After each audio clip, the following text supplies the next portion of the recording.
Bienvenidos a Biblioteca Hexagonal, bienvenidas. Aquí en este podcast, el doctor Luis y yo vamos a estar hablando de libros que nos gustan, porque es lo que nos apasiona.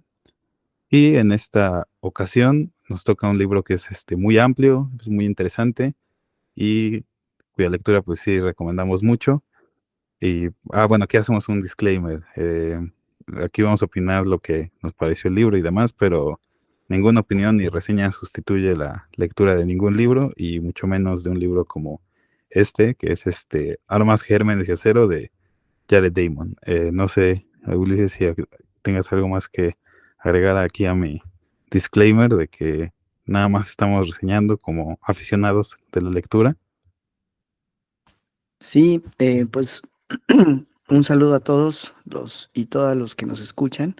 Este, em, sí, vamos a tratar de comentar como solemos hacer algunos de los puntos que más nos interesan, que más nos gustaron del libro. Obviamente no somos antropólogos, no somos biólogos, no somos expertos en muchos de los temas de los que quizá hablaremos, pero pues, lo haremos con mucha pasión. Bueno, y sí hay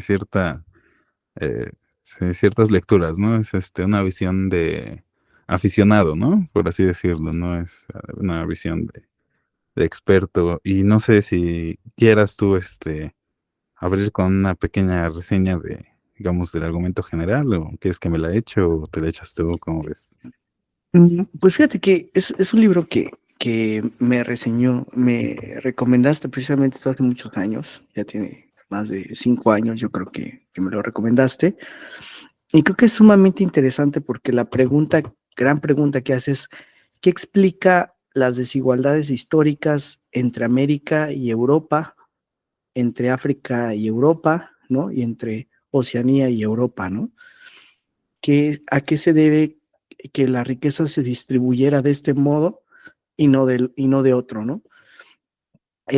Y es curioso el punto de partida de Diamond, porque si bien no es una pregunta nueva, creo que lo que es novedoso, eh, interesante, es el punto de partida que tiene Diamond, ¿no? Que es regresar al año 11.000 antes de Cristo, ¿no? Para empezar eh, el inicio de este estudio, ¿no? ¿Tú cómo ves ahí? Sí, sí, eso es la interesante. Qué bueno que lo mencionas porque eso es lo que da de verdad el matiz a la pregunta, ¿no? Porque eh, originalmente uno puede decir, pues es que hay desigualdad porque todo el tiempo fue desigual, entonces solo fue una constante, ¿no? Pero elige este punto de partida porque en ese momento, pues, todos los pueblos del mundo, por darles algún nombre, todas las personas que habitaban el planeta Tierra hace 13.000 años, eran cazadores recolectores, ¿no? Digamos que es el punto cero, él le llama el punto de arranque, ¿no? Y Ujú. a partir de este punto de arranque, pues, donde todos están en relativa igualdad, por así decirlo, en esta carrera, eh, a partir de ahí, desde ahí ya viene, digamos, por qué unos empiezan, digamos, a adelantar, entre comillas, y por qué otros, pues, no tanto, ¿no? Esa es la... Exactamente. Sí, dime, Ajá, dime. esa es la pregunta. Y es curioso porque Diamond, esta pregunta le surge porque él está muy involucrado en trabajo de campo en Nueva Guinea, ¿no? Trabajaba muy frecuentemente en estas islas de Oceanía, de la Polinesia, y es cuando conoce a un nativo, ¿no? De Nueva Guinea, quien le hace la pregunta, oiga, ¿y usted, por qué son ustedes los que vienen a hacer preguntas sobre nosotros, ¿no? Y no nosotros vamos a su continente, ¿no? De esa aparente ingenuidad, ¿no? Es donde le surge la idea de este libro que creo que ganó el Pulitzer, ¿no? En el 97, un libro que ya, pues ya va para los 30 años, ¿no? Sí, bueno, eso hay que tenerlo muy, muy en cuenta al final, sobre todo cuando revisemos las críticas de Diamond y demás, porque em, muchas cosas que dice, pues, podrían ser, pues, controvertidas no solo para los especialistas, que yo creo que ahí es donde, como siempre, va a haber más meollo, ¿no? Sino tanto para el público en general, porque eh, yo creo que uno de los aspectos más interesantes del libro es precisamente que en este mundo donde hay una retórica pues todavía muy colonialista y demás, pues este libro sí es como un balde de agua fría para la gente que tenga esos discursos, ¿no? Porque prácticamente el argumento de Diamond es que en realidad pues todo esto se debió a casualidades pues casi casi geográficas, ¿no? Y no era Exactamente. que, no era que los europeos fueran particularmente inventivos, ¿no? Sino más bien que dio la casualidad que, ¿no?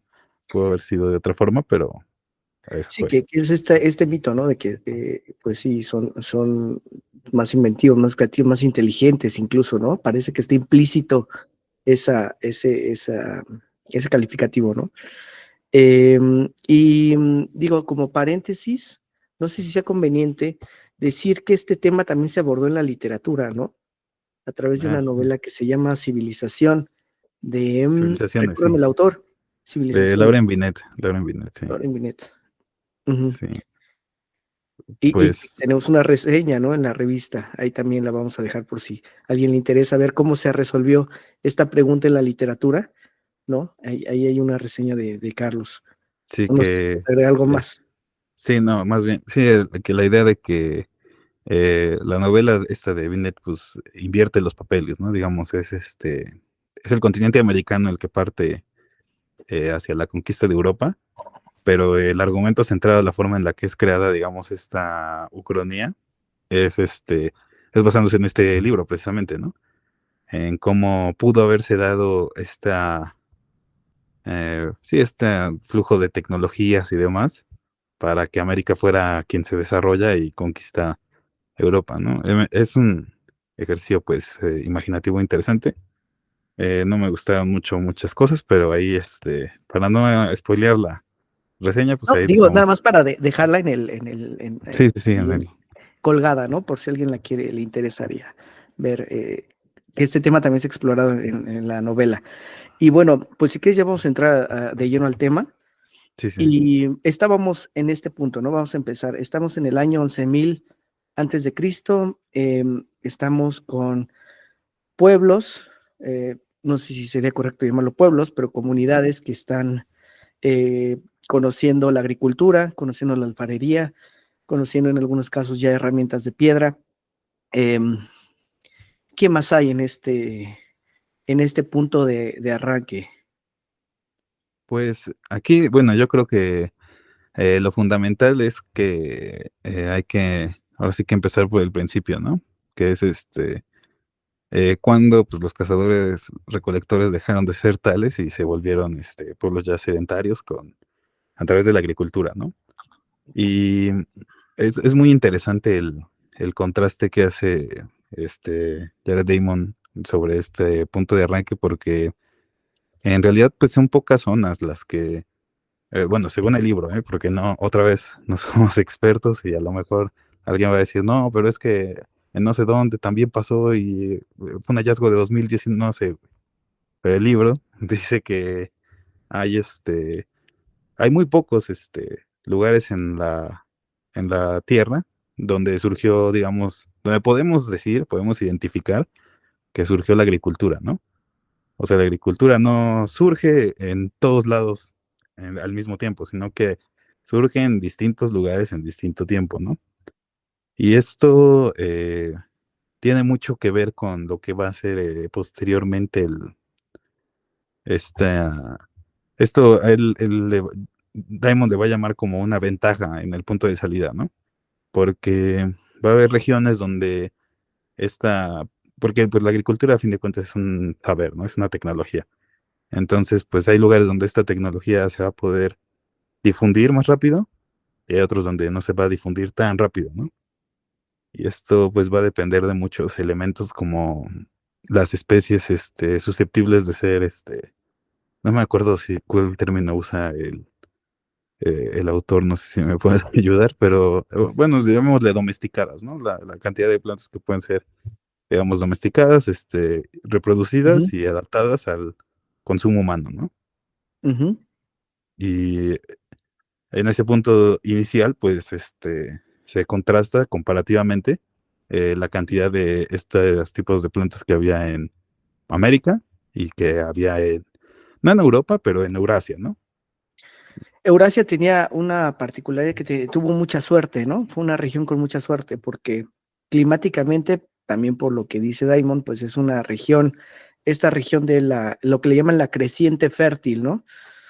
Que tiene su cercanía al Mediterráneo hace que haya inviernos muy moderados, ¿no? Eh, veranos muy largos, y como dices, la suerte de que tenían ciertos cereales y ciertas legumbres eh, em, daban mucho, ¿no? Crecían mucho en estado silvestre y ayudaban mucho tenían un alto rendimiento calórico, ¿no? Mejor dicho. El Diamond, de hecho, introduce una idea que me gustó mucho, un concepto que se llama el rendimiento del trabajo, ¿no? Utiliza mucho esta idea para explicar muchas cosas, que es cuántas calorías necesitaban las personas en esa época emplear y cuántas calorías recibían a cambio, ¿no? Y por ejemplo, estos cereales como el trigo, la cebada, esas ciertas especies de esos cereales, pues realmente daban muchas calorías, ¿no? Por el poco trabajo invertido, a diferencia de cereales, o mejor dicho, de la ausencia de ese tipo de cereales que había en América, ¿no? Sí, Es, como el es maíz, por ejemplo, ¿no? como el maíz, Que ¿no? el maíz, el proceso para hacer comestible la mazorca de maíz, tiene que pasar por un proceso de nixtamalización y demás, que sí, comparativamente con el trigo y la cebada y hasta el arroz lo hierves y ya, ¿no? Pero Ujú, el trigo y la cebada, pues creo que nada más tiene que pasar por un proceso de desgrano y molienda y ya. Pero aquí, pues el proceso de nixtamalización, pues es más, complejo, ¿no? Y comercial, bueno, para recordatorio, hay un libro que es se llama El Pan Nuestro, que es la historia de la tortilla. No lo he leído, pero lo quiero leer y justo habla precisamente de este proceso, ¿no? De cómo el trabajo requerido para convertir el maíz en alimento, pues no solo tiene este déficit, o bueno, no sé si déficit, pero esta desventaja frente a otro tipo de granos, entre comillas, sino que ese trabajo, que es muy arduo y que es mucho, pues moldea o moldeó mucho lo que fue México, ¿no? Desde, digamos, la época eh, prehispánica hasta que se moderniza la producción ¿cómo se llama? De la masa y del nixtamalizado y de la tortilla y todo ujú. esto, ¿no? Entonces sí, es muy interesante y O sí sea, tiene que ver con lo que dice estamos Damon. viendo una, estamos viendo una primera comparación, ¿no? Estamos presentando Ujú. una primera comparación, que sería estos cultivos que son, que dan mucho rendimiento de calorías, que cuestan muy poco trabajo cultivarlos, que además hay en abundancia en la naturaleza, que dan mucho, generan mucha excedente, ¿no? Que además se pueden servir para su, digamos, el desperdicio de lo que no se utiliza del trigo y la cebada para el alimento de ganado, frente a cultivos que pues tenían muy poco rendimiento en las sociedades mesoamericanas, ¿no? Podría ser una primera Sí, distinción, ¿no? Que nos señala Diamond. sí, y él dice que esto es una ventaja en el punto de partida porque a mayor alimento, pues hay mayor densidad de población, ¿no? Entonces, entre mayor población, pues era más fácil, por ejemplo, imponerse a otros pueblos de cazadores recolectores más fácilmente, ¿no? Y expandirse poco a poco y generar recursos, etc., ¿no? Que, bueno, aquí hay un paréntesis. Ujú, El libro un poco también, el asunto es que se van presentando, digamos que por ejes temáticos, ¿no? ¿Te parecería que es así más o menos la división de... ujú. Sí, sí, Y sí. y entonces hay que tener en cuenta que muchas cosas que podamos hablar después o antes de lo que estamos diciendo, pues en realidad históricamente pues, están pasando al mismo tiempo, ¿no? Entonces es Ujú. una sinergia de cosas que produce, digamos, estos resultados, ¿no? Sí, no, Y no, es secuencial, ¿no? No es cronológico la exposición que damos, vos es más bien para temas didácticos, ¿no? No más bien para, Sí, sí, sí. no como que primero haya sido agricultura y después haya habido, perdón, después haya surgido la domesticación de animales, ¿no? Son cosas que estaban ocurriendo al mismo tiempo. Sí, sí, sí. Sí. Y bueno, Entonces, ajá, sigue, dime, sigue. dime, dime. Ajá. No, yo te iba a decir, está el tema de la agricultura, de estos cultivos y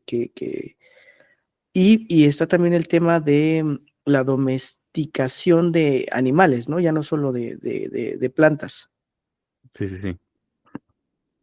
que Y también tuvieron la suerte. Aquí da Daimon una cifra que a mí me encantó. Dice que en el mundo, desde entonces a la fecha, hay un total de 148 grandes mamíferos, ¿no? Herbívoros y herbívoros, ¿no?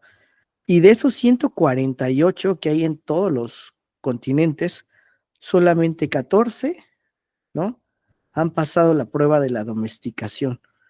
Y curiosamente, esos 14 también están, por suerte, en la región de Euroasia, ¿no? Que serían, pues, la vaca lechera, ¿no? Las cabras, la oveja, el cerdo y sus la variantes, ¿no? gallina, La el gallina, buey, el búfalo de agua en Asia, este, pero el solo caballo. 14, el caballo, ¿no? Pero solo 14 de 148, ¿no? Es increíble, ¿no? Sí. Y ese es el contraste también con América, por ejemplo, ¿no? Que él, aquí en México, pues creo que era así, era el guajolote, no es mamífero, ya sé, güey, pero de comparativa de los animales, el guajolote, perrito cholo, y me parece que tiene ahí, menciona también el caso de la alpaca, ¿no?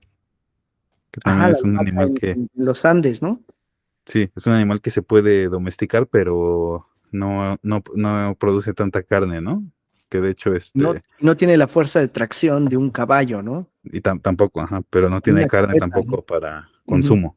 Entonces, ujú. que sí la llegaron a comer, pero no era, digamos, tan rentable. Otra vez esta comparación, no era tan rentable tener un ganado y lo que ibas a gastar en alimentar ese ganado de alpacas a tener ese ganado de reses, ¿no? Por ejemplo. Exactamente.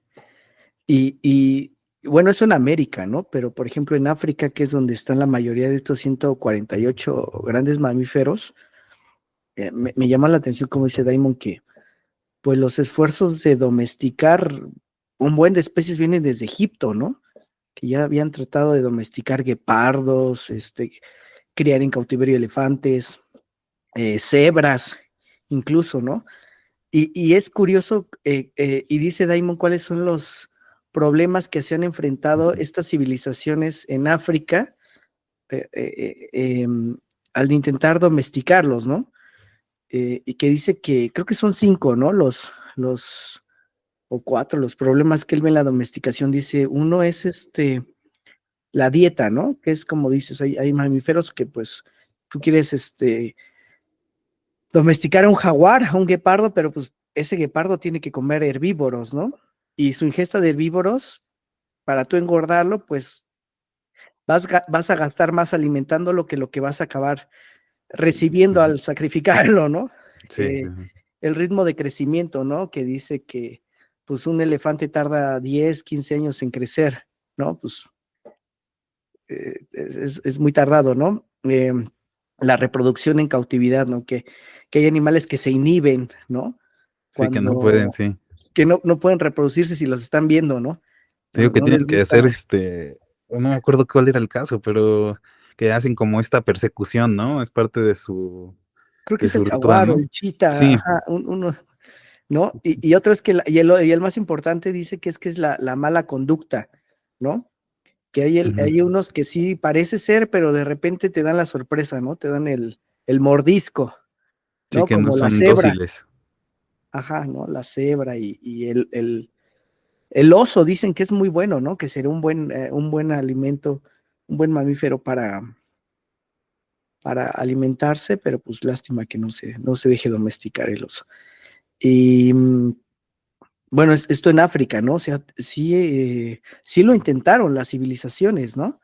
Sí lo Ujú. intentaron y no, pues no pudieron en este tema y terminan ganando estas 14 especies de Euroasia, ¿no? Lo que le da otra ventaja adicional a los europeos, Sí, asiáticos europeos. de hecho en América también, yo tengo entendido que había en en las civilizaciones mesoamericanas, no, a lo mejor estoy diciendo una pendejada, güey, voy a buscar si tengo ahí por ahí la cita, pero sí tenían, o no sé si lo menciona el propio Daimon, lo voy a buscar también, pero tenían estos como cercos gigantescos, güey, donde metían venados, güey, ahí.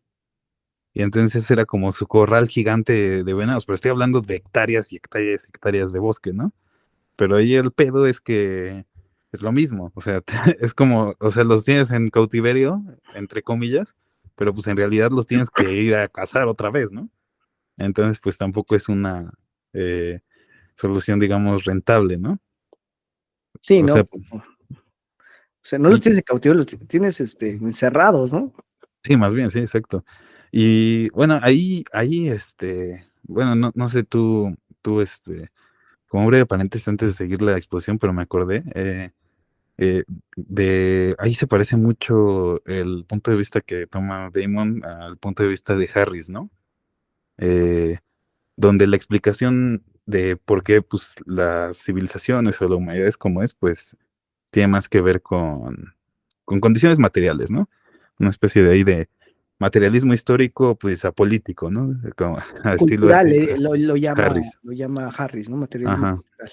Sí, pero es Ujú, apolítico porque no tiene las connotaciones, digamos, marxistas, ¿no? Él dice, pues, ujú. la explicación es materialista. Ya todo eso ya es otra cosa, pero la explicación es esta, ¿no? Y entonces, es así en Jared Diamond, ¿no? O sea, es mucho de análisis, digamos, de por qué la gente hizo lo que hizo en su momento, estas civilizaciones, y por qué en ciertos términos estaban en desventaja frente a otras, ¿no? Sí, sí, de cómo las condiciones geográficas afectan a las sociedades, ¿no? Ujú.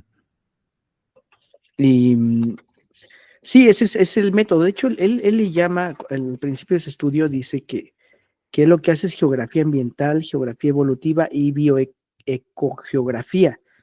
biogeografía, perdón, ¿no? Dice que eso es, no, yo no desconozco esas áreas, pero él dice que su trabajo es, utilice los métodos de esas disciplinas. Pero sí, como dices, en resumen se podría decir que es un estudio materialista, ¿no? Sí, no, y aparte, eh, bueno, ahorita vamos a eso, porque sí toma ciertas cosas culturales también, Harris, Ah, de Harris, pero digo Harris, perdón, Damon, Damon. sobre todo en la parte de la tecnología, pero si quieres, volvemos a eso. Ujú, Pues podemos arrancarlo también, que el tercer elemento sería la difusión tecnológica, ¿no? ujú. O Sí, sí, sea, sí. sería entendida no nada más como algún aparato o algo así, sino entendida como agricultura, entendida como ganadería, entendida también como la Como una, escritura, como una acumulación, ¿no? sí, de saberes, ajá, y su A ver. sistematización y su transmisión y todo, ¿no? Ujú, Que y la escritura es, bueno, él le dedica un capítulo a la escritura nada más, que es muy importante y casualmente la escritura surge también en esos lugares donde surge inicialmente la agricultura, ¿no? Y al igual que la agricultura, la escritura pues se va ya sea la idea o la práctica de la escritura como tal, se va a difundir eh, en algunos centros más que en otros, ¿no? Dependiendo ahí eh, con las condiciones geográficas, ¿no? Y él hace, por ejemplo, el ejemplo de China, ¿no? De cómo en realidad, pues el alfabeto chino, pues es bueno, no sé si llamarlo alfabeto, bueno, la escritura. la escritura, sí, no tienen alfabeto los chinos. Sí, no. La escritura china, pues es en realidad la base de la escritura coreana y la base de la escritura japonesa, ¿no? No es que haya Ujú, surgido en esos lugares, sino que esa tecnología se transfirió ahí y ellos la retomaron y la usaron, ¿no? Y es lo mismo ujú. también en Europa, ¿no? Por ejemplo, creo que no lo menciona aquí, pero por ejemplo, cómo se llama?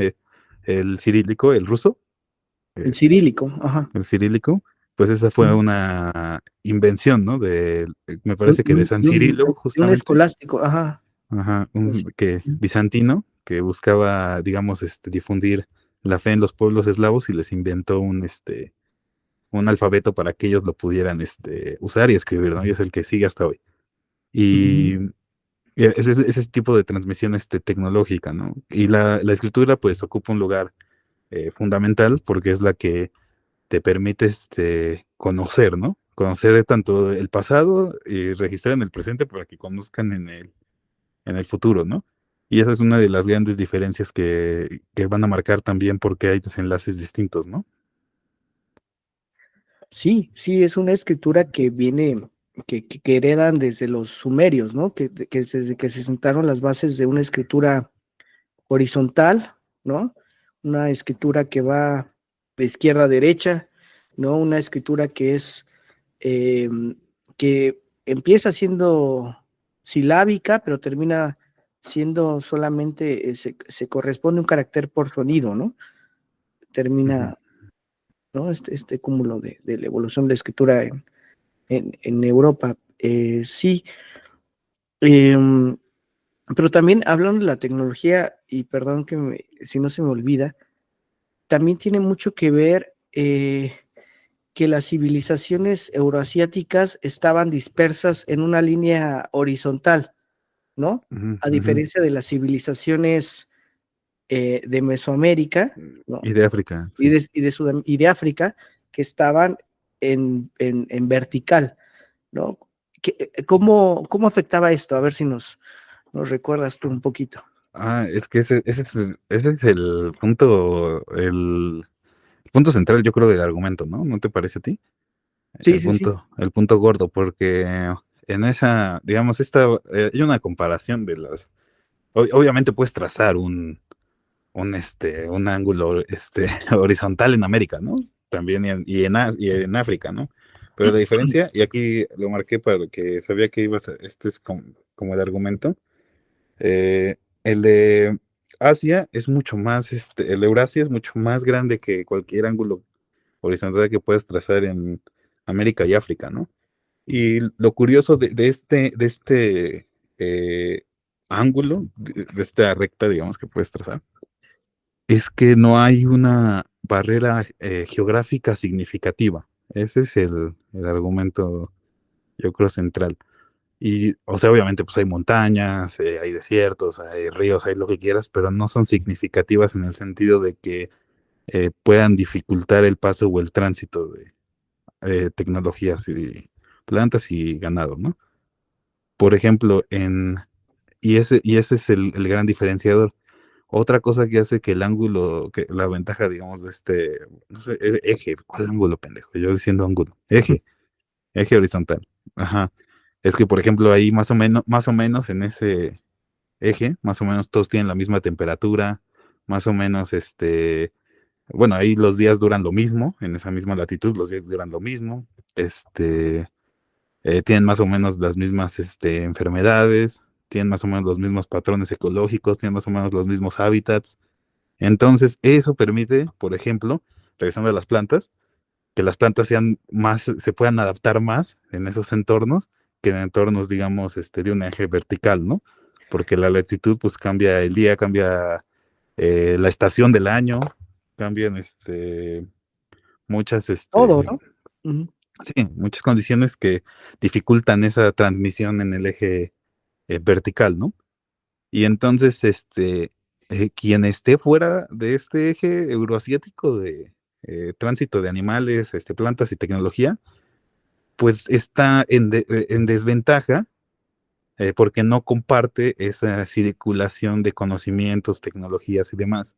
Y entonces ahí es cuando se traza más la desigualdad. Por ejemplo, está este gran corredor euroasiático, está aislado de el África subsahariana por el Sahara mismo, ¿no? Es, es muy difícil cruzar el Sahara, ¿no? Y sí, sí había caravanas y lo que sea, pero eso dificultaba esa transmisión, ¿no? Y de América, pues ni hablar, ¿no? Por el Océano Atlántico y el Pacífico. Entonces, ese aislamiento de ese gran corredor del eje euroasiático es lo que hace que ellos tengan más tecnología que los otros pueblos que no están ahí, ¿no? Porque Exacto. no, la gente que está ahí Mm. en este eje euroasiático no solo cuenta con la tecnología que ellos inventan, sino cuentan con la tecnología que inventaron otros. Entonces, en China inventan la pólvora y el papel, pero en Europa usan la pólvora y el papel, ¿no? Ese es el Y, argumento, yo creo. ujú, y digo, nada más para reforzar lo que dices, como para poner ejemplos, ¿no? Em, en el caso de esta transmisión de tecnología, se inventó la rueda en Mesoamérica, pero no había un animal que pudiera tirar de ella, ¿no? Ajá, De, sí, de aprovechar esta tecnología. Y el único animal quizá que pudiera ser que fuera la alpaca, ¿no? Andina, pues no había manera de que hicieran match, ¿no? sí, sí, sí.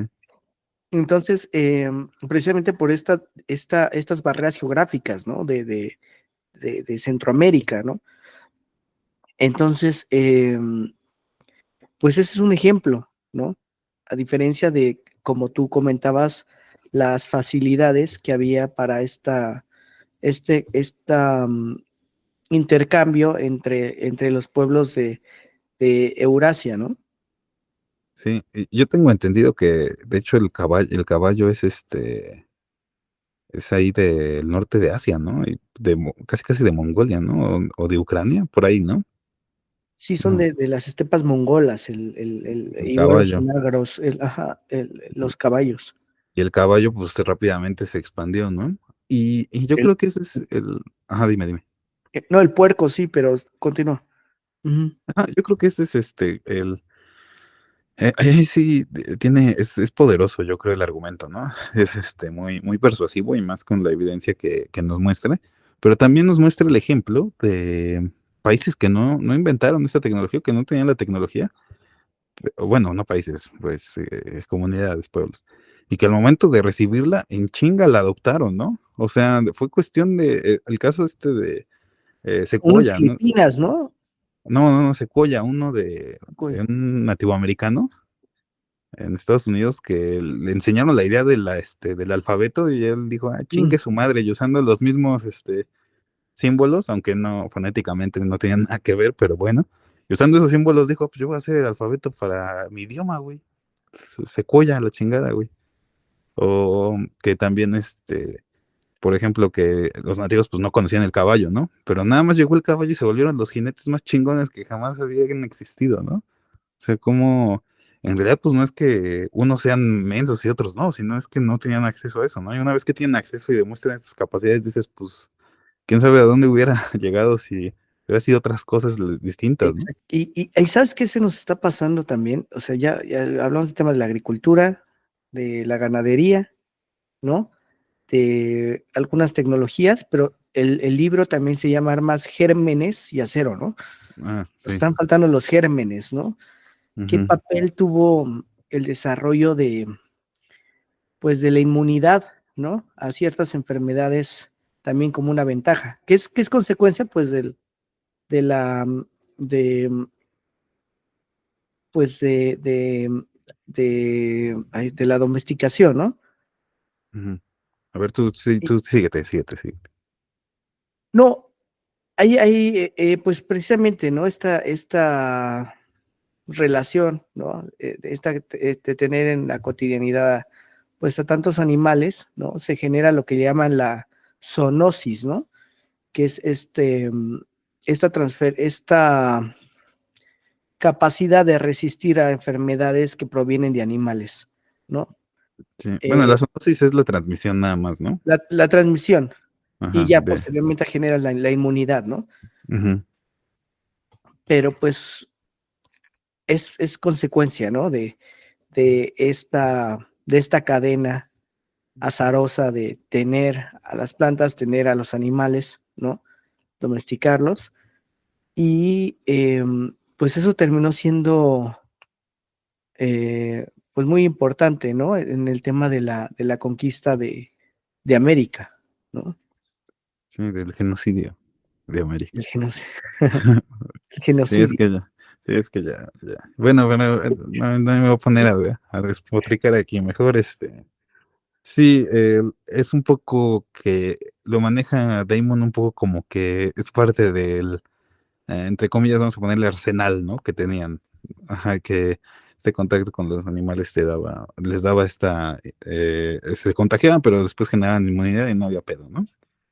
Y en el caso de América, de nuevo, pues no existía ese contacto y pues no desarrollaron esas nuevas herramientas. Que como dato curioso y como recomendación, no sé si hayas visto una serie documental en Netflix que se llama En pocas palabras. Sí, sí, sí, sí, le he visto. Ah, pues hay un capítulo que se llama cagadamente La próxima pandemia, güey, y salió antes del COVID, güey. Sí, y habla del primer coronavirus que hubo en Sí, sí, sí, 2018 creo. sí, sí, Uno sí, previo al COVID-19. sí. Ujú, Y cagadamente ahí mencionan esto, que en realidad pues el 99 no sé cuánto por ciento de virus pues siguen ahí en la naturaleza desconocidos.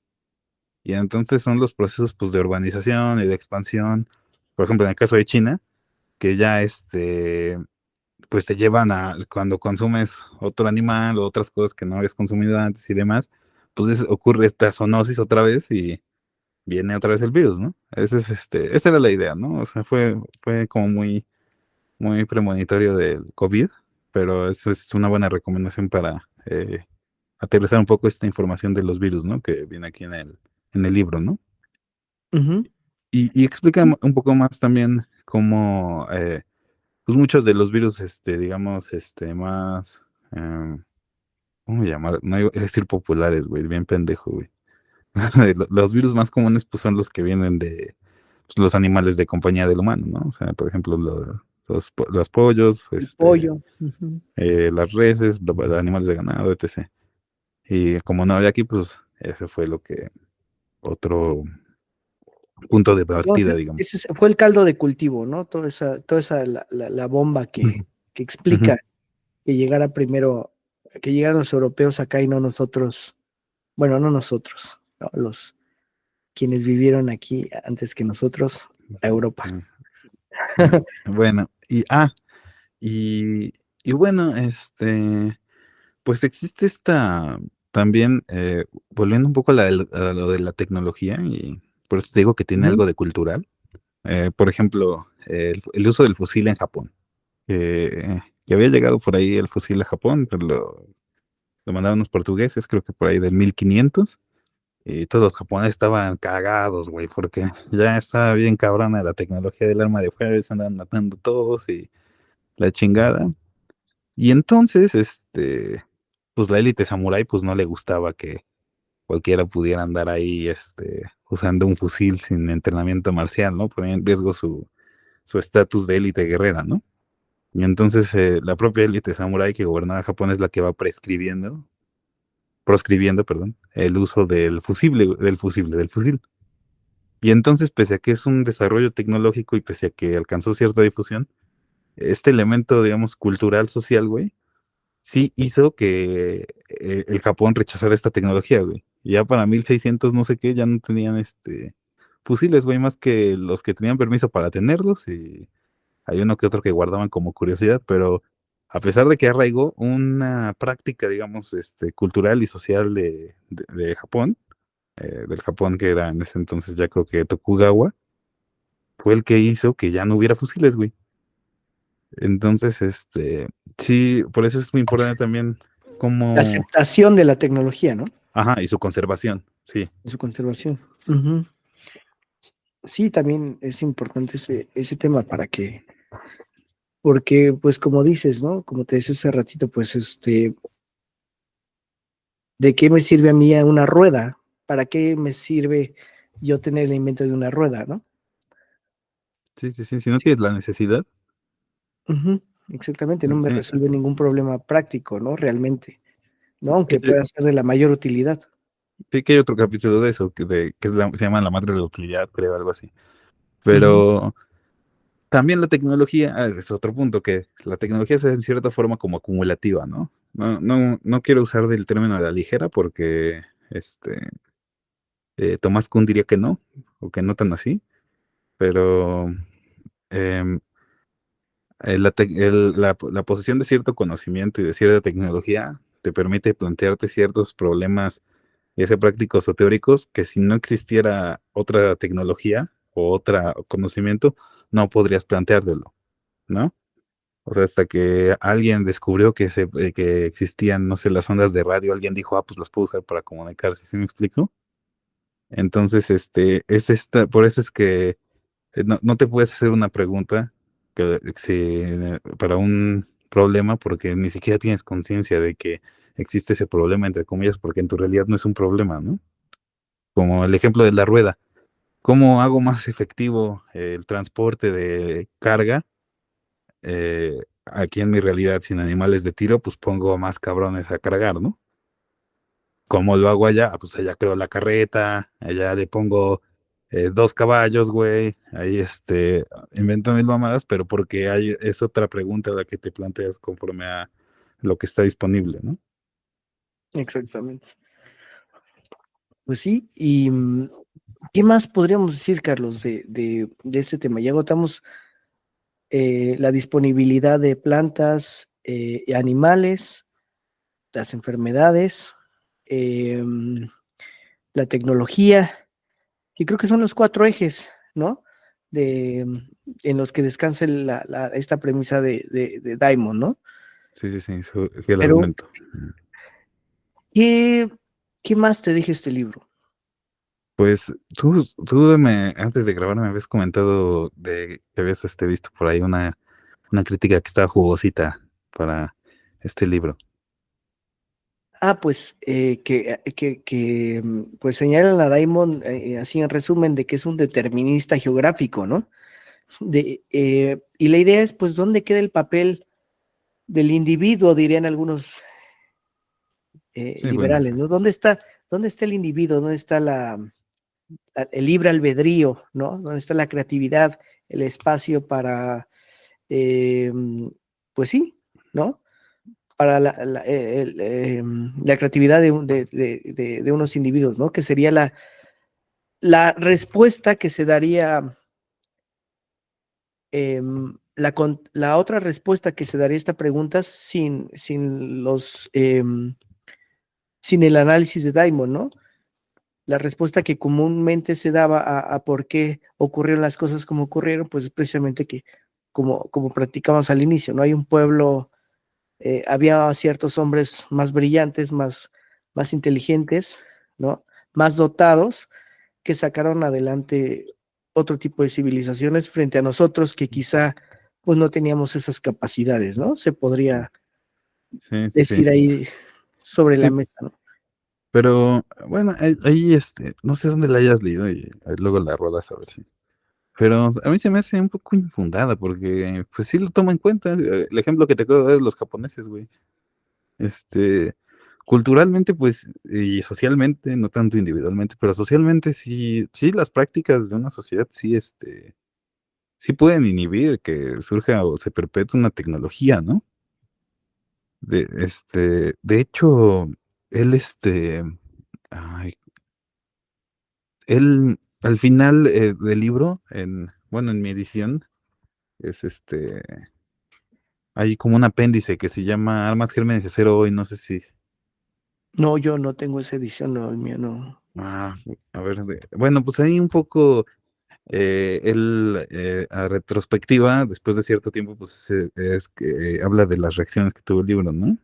Y una de las reacciones, pues era que mucha gente que estaba interesada sobre todo en la innovación, reaccionó muy bien al libro, güey, porque les daba pues, ciertas respuestas de por qué innovaba, ¿no? Y entonces, no me acuerdo bien del contexto de la conversación, güey, no lo revisé, pero si alguien tiene dudas, pues ahí lo comenta y te contesto ahí, te pongo ahí qué dice el Daimon exactamente.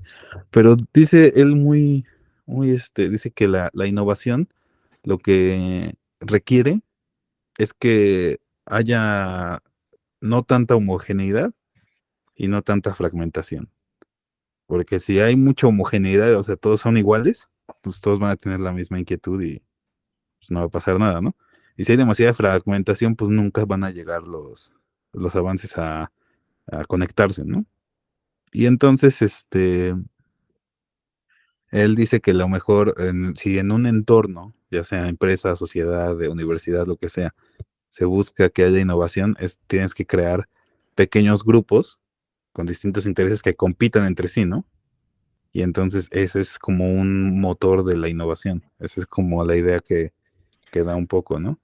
Sí, vamos, pero él no está en la postura de que la innovación lo es todo, ¿no? O sea, tiene No, no, sus no. límites esa innovación, ¿no? A diferencia de lo que pensarían otras personas, ¿no? O sea, como Sí, tú dices, esa innovación está limitada. Eh, y vuelvo a la rueda, ¿no? Pues podremos innovar y tener varios inventos en Mesoamérica que los hubo, pero pues no tenían las condiciones geográficas al final del día, pues sí determinaron el uso de esa tecnología, ¿no? es que no es, yo como, a lo mejor ¿cómo se llama?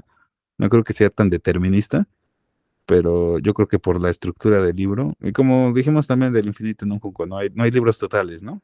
No va a agarrar y decir, pues ahora les va toda la dimensión cultural, social de todos los casos, porque pues, está cabrón, ¿no? De hecho, ahí me digo, fíjate, es un capítulo muy, muy interesante, el capítulo donde él ensaya su explicación, pero a corto en chiquito. No sé si te acuerdas de ese capítulo, que es el de... ¿Producción o? No, no, no, no, no, no, no, no, no, es el... Ajá, el de la gente de Yali. Yali es el político que le hace la pregunta, que Ujú. es el primero de la cuarta parte. Que ahí aplica su método en chiquito para explicar la diferencia entre los pueblos Ah, polinesios. sí, sí, sí, sí, me acuerdo. Bueno, pues ese es como, yo diría que es lo más cercano que tenemos a esa explicación, ¿no?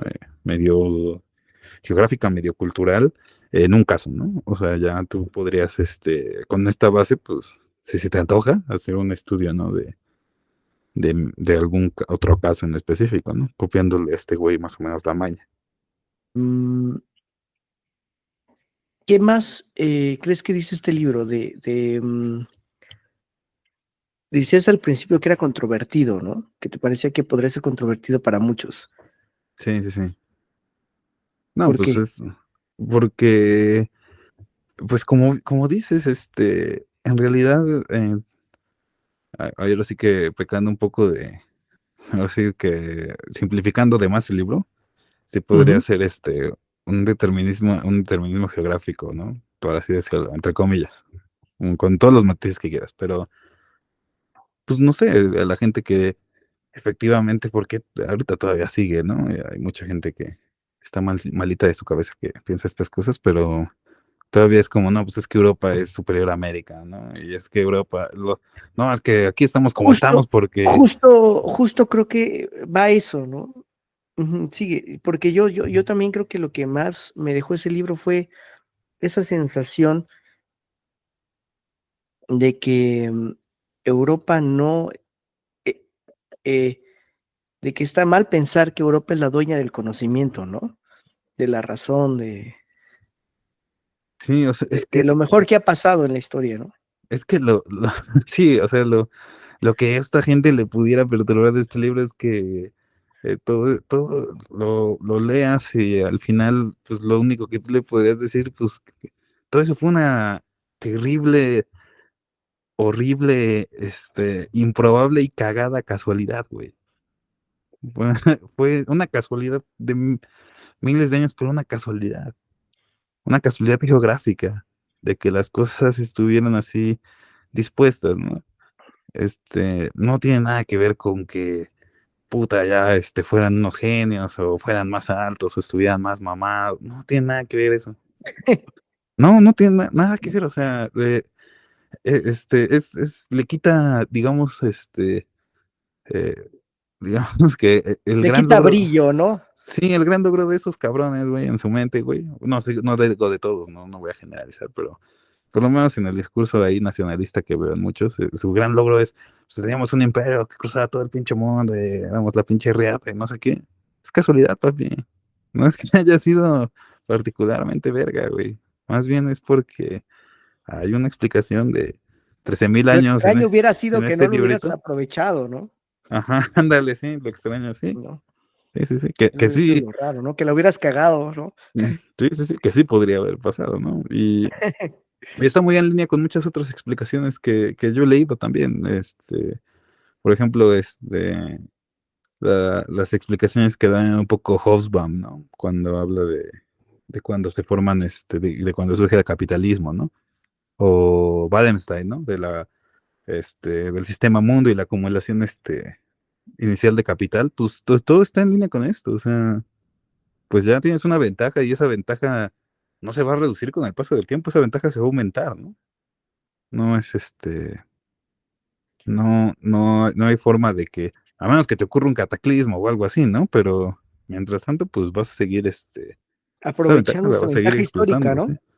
Y va a existir Exactamente. esta brecha va a existir, y sigue existiendo, ¿no? Y no tiene nada que ver con que unos sean tontos, otros no, o que Exactamente.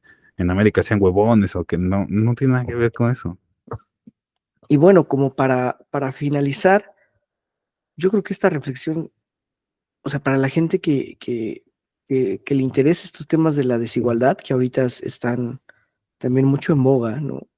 Este libro, pues, ofrece esta perspectiva eh, geográfica que me parece que no está de más visitar, ¿no? Y creo que es bueno, de lo que yo he leído en esta área que me despertó muchas inquietudes y que está relacionada con un antropólogo que vamos a trabajar después, ¿no? Que es Marvin Marvin Harris. Harris, ¿no? Pero para ir finalizando, pues no sé si tengas algo que quieras, un comentario con el que quieras cerrar.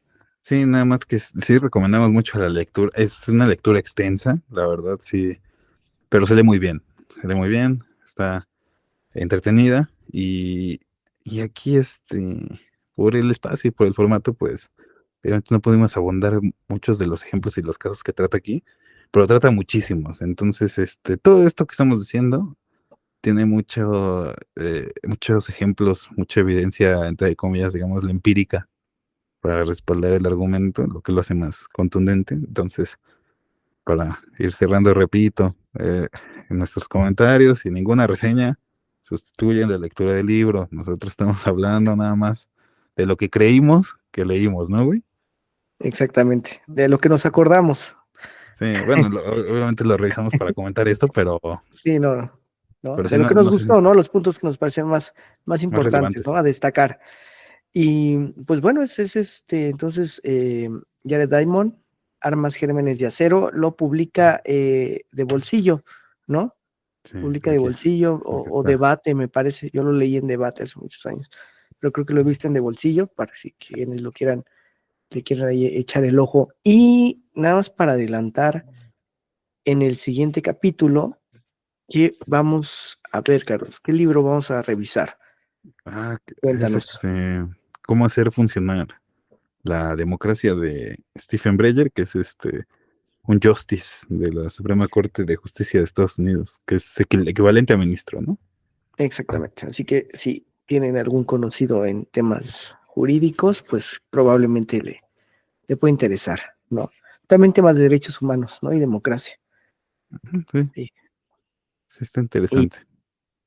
y pues bueno, eso fue todo en este episodio número 3 de Biblioteca Hexagonal y los esperamos en nuestra siguiente emisión.